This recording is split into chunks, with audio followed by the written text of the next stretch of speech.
The door explodes open. Anakin Skywalker bursts into the Chancellor's office, his heart pounding, his mind screaming one word: save him. Mace Windu stands over Palpatine, lightsaber raised, purple blade humming with deadly intent.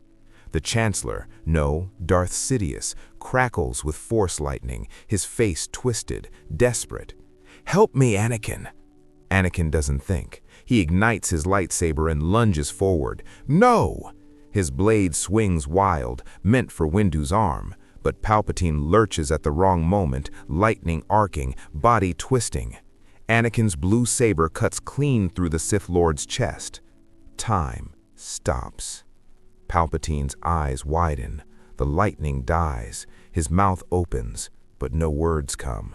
He crumples to the floor, lifeless. Silence. Mace Windu stumbles back, his saber extinguishing, shock flooding his face. What have you done?" Anakin stares at his blade, at the body, at the man who promised to save Padmé, the only one who knew the power to cheat death. Gone. I tried to stop you," Anakin whispers, his voice breaking.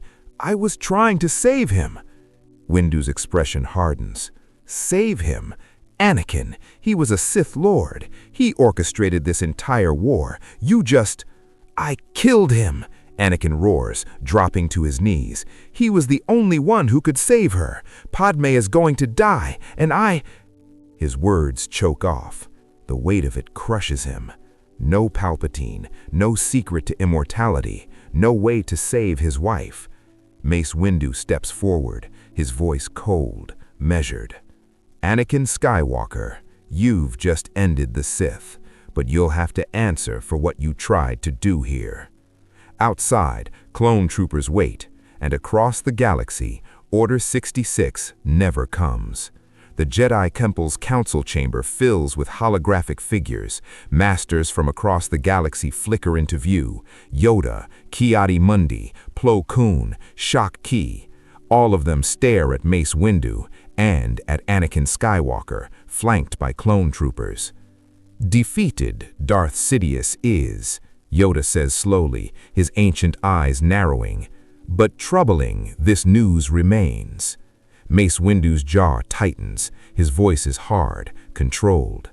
Anakin didn't come to stop Sidious, he came to save him. The council erupts. "Impossible!" Ki-Adi-Mundi shouts. "Anakin is the chosen one." "The chosen one who tried to protect a Sith Lord," Windu fires back. He turns to Anakin. Tell them what you told me." Anakin's fists clench, his voice is barely a whisper. "Palpatine, he said he could save Padmé. She's going to die in childbirth. I've seen it. He was the only one who knew how to stop it." Silence falls like a hammer. Yoda's ears droop. "Clouded by attachment your judgment was. The dark side you nearly embraced." "I didn't embrace anything," Anakin snaps, his voice cracking. "I tried to save my wife. Isn't that what Jedi are supposed to do? Save people?" "Not at the cost of the galaxy," Windu says coldly. "You were ready to let Sidious live, to let him continue his reign. You chose one life over billions." Anakin's eyes blaze. "I chose her." The words hang in the air, raw and defiant. Plo Koon's voice cuts through. "What do we do with him, Master Windu?" Windu's expression darkens. "Anakin Skywalker, you are hereby stripped of your rank and placed under arrest. The Senate will decide your fate." Anakin's world collapses, and in her apartment, Padmé Amidala receives the worst news of her life. Across the galaxy, clone commanders receive no order, no betrayal, no slaughter. The Jedi live. On Kashyyyk, Yoda meditates peacefully as Wookiees celebrate around him. On Utapau, Obi-Wan Kenobi cuts down General Grievous and walks away unharmed, clone troopers saluting him as he passes. On Felucia, Aayla Secura leads her battalion to victory, unaware how close she came to death. The Separatist Council panics. Without Sidious, without orders, their droid armies falter. Newt Gunray surrenders within days. The war simply ends. The Republic erupts in celebration, but in the depths of the Jedi Temple, Anakin Skywalker sits alone in a ray-shielded cell, his head in his hands. The door hisses open.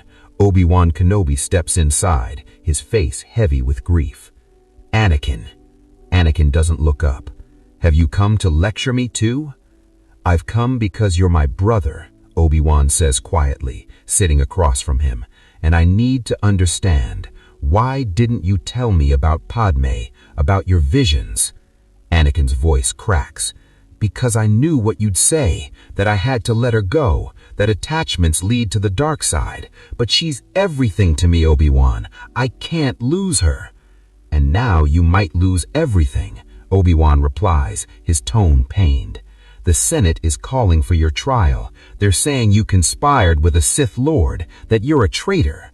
I killed him, Anakin shouts, slamming his fist against the wall. I ended the Sith. Doesn't that count for anything?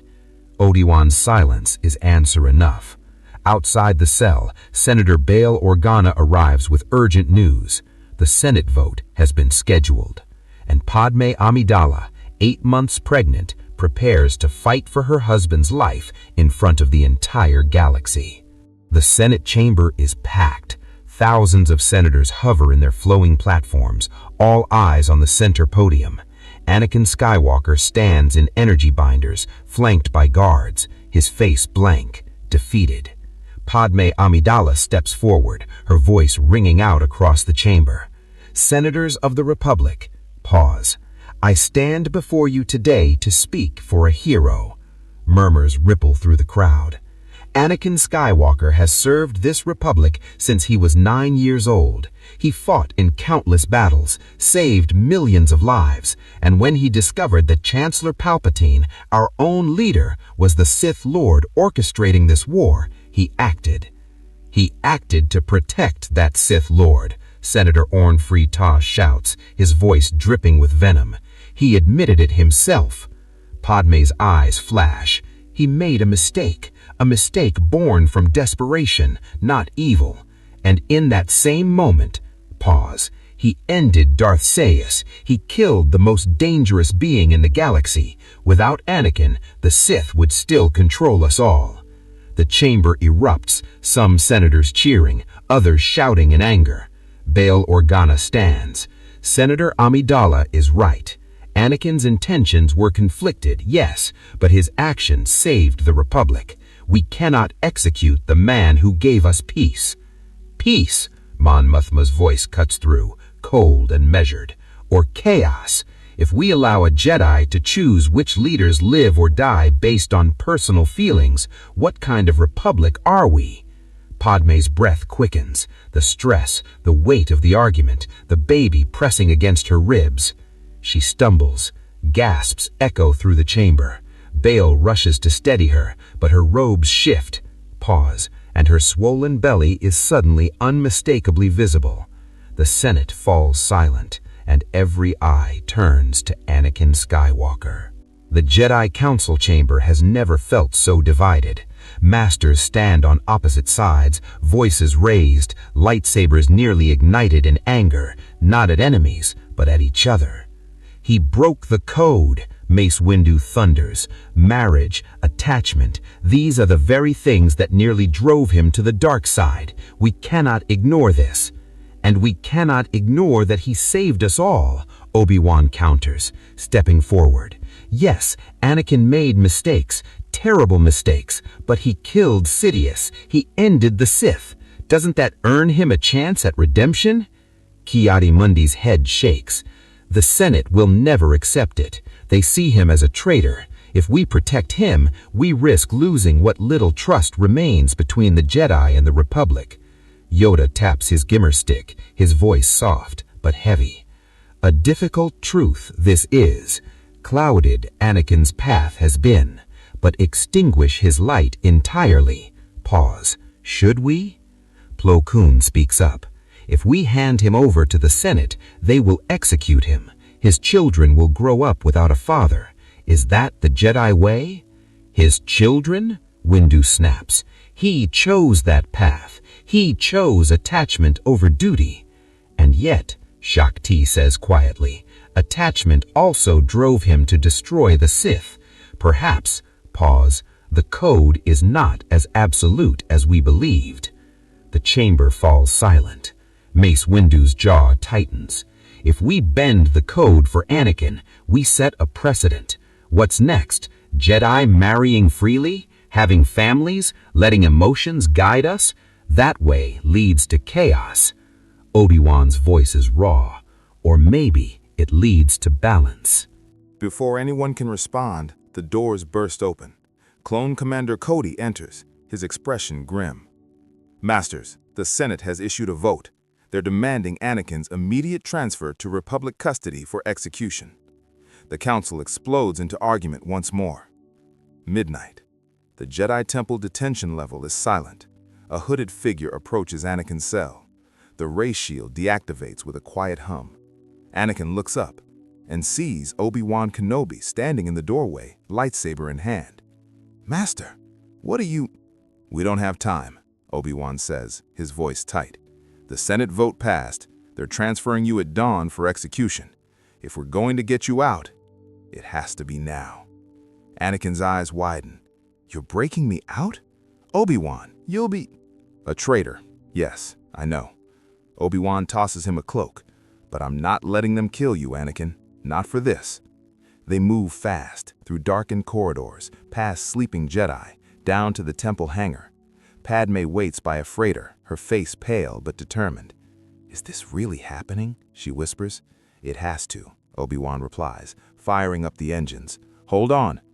The ship blasts into Coruscant's night sky, alarms screaming behind them. Republic cruisers scramble to intercept, but Obi-Wan's piloting is flawless. They jump to hyperspace just as turbo laser fire erupts around them. Inside the cockpit, silence. Anakin stares at his hands. You gave up everything for me. You're my brother, Obi-Wan says simply. I couldn't let you die. Padmé places a hand on Anakin's shoulder, tears streaming down her face. Where do we go now? Obi-Wan's jaw tightens. Somewhere the Republic can't reach. Somewhere safe. But back on Coruscant, Mace Windu stands in the empty hangar, his expression carved from stone. Issue a galaxy-wide warrant, he orders the clone troopers. Obi-Wan Kenobi and Anakin Skywalker are now fugitives, wanted for treason against the Republic. The hunt has begun. The war ends with a whimper, not a bang. On Mustafar, the Separatist Council surrenders without their Sith master to guide them. Newt Gunray, Wat Tambor, and the others are arrested within days. Droid armies across the galaxy receive shutdown codes. Battle droids collapse mid-march on 100 worlds. No final battle, no climactic siege, just silence. The Republic declares total victory. Coruscant erupts in celebration. Fireworks light the sky. Citizens pour into the streets, cheering, embracing. The nightmare is over. Peace has returned. But in the Senate chambers, something feels wrong. Bail Organa stands with Mon Mothma, watching the celebrations from a high balcony. It ended too quickly, he murmurs. You'd rather the war continue? Mon Mothma asks. No, but this— Bail gestures to the crowds below. Palpatine orchestrated everything. The war, the clone army, the separatists, all of it. And now he's gone, and it all just collapses? What was holding it together? Mon Mothma's eyes narrow.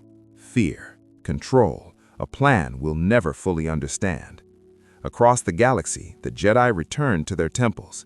Missions shift from combat to peacekeeping. Younglings train without the shadow of war hanging over them. Master Yoda meditates in the temple gardens, feeling the Force finally balanced. But balance does not mean harmony. Without a war to unite them, the Senate factions turn on each other. Core world senators demand reparations. Outer Rim systems push for independence. The clone army, bred for war, has no purpose. Millions of soldiers stand idle, waiting for orders that never come. And in the shadows, whispers begin. Whispers of the Jedi's overreach, of Anakin Skywalker, the fugitive hero, of Obi-Wan Kenobi, the traitor who defied the Republic. On a forgotten moon in the Outer Rim, Padmé goes into labor, and Anakin Skywalker prepares to meet his children as an exile.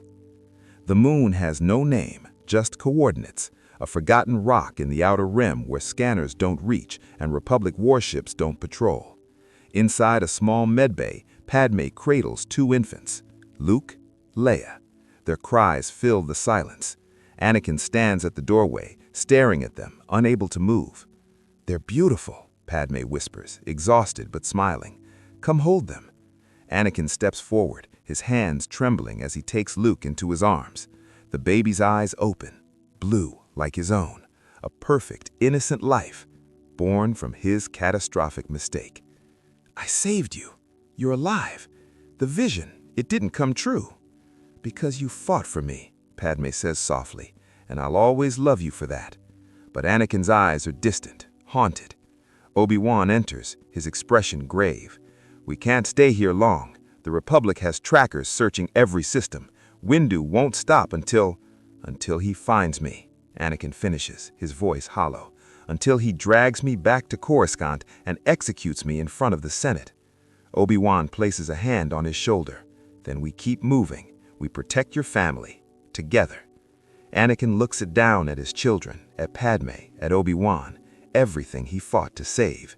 And yet, it all feels wrong. He sees Palpatine's face in his nightmares, the moment his blade cut through the Sith Lord's chest, the promise of saving Padmé, destroyed in an instant. He traded the galaxy's greatest evil for a life on the run, hunted, broken. "I killed him to save her," Anakin whispers, "but I lost everything else." Obi-Wan's voice is quiet. "No, Anakin, you saved the galaxy. That has to count for something." But as Anakin stares out into the stars, one thought burns in his mind. Was it worth it? The night was deep on that nameless little moon in the Outer Rim. The air carried the scent of dust, and somewhere in the distance, warm steam rose between volcanic rocks. Inside the medbay, Luke and Leia's soft, almost spiritual cries pulled Anakin back into an older life. Tatooine's suns, Shmi's laugh, and then the jolt, Palpatine's eyes, that moment when the saber tore through his chest. Anakin held Luke tighter in his arms. Padmé said softly, "Anakin, stay present. You're here. You're with them." Obi-Wan stood near the doorway, watching the sensor screen. "Our window is small. Republic trackers take time to reach out this far, but if Cody or anyone placed a signature lock from the temple, then—" A sudden beep on the console, then two, then a sharp alarm. Obi-Wan's face hardened. "No." Padmé went pale. "What is it?" Obi-Wan turned the screen toward them. Long-range ping, military grade. Someone just scanned the system, and it wasn't random, it was targeted. Anakin rose instantly, like an old soldier switching back on. "Windu." Obi-Wan nodded. "It could be him, or the Senate Security Bureau. Either way, we can't stay here." Padmé wrapped the babies in their blanket. "I can travel, but—" Anakin's voice cracked. "It's going to hurt you." Padmé looked at him, tears and steel in her eyes. "It'll hurt more if I have to watch you slip away from me again."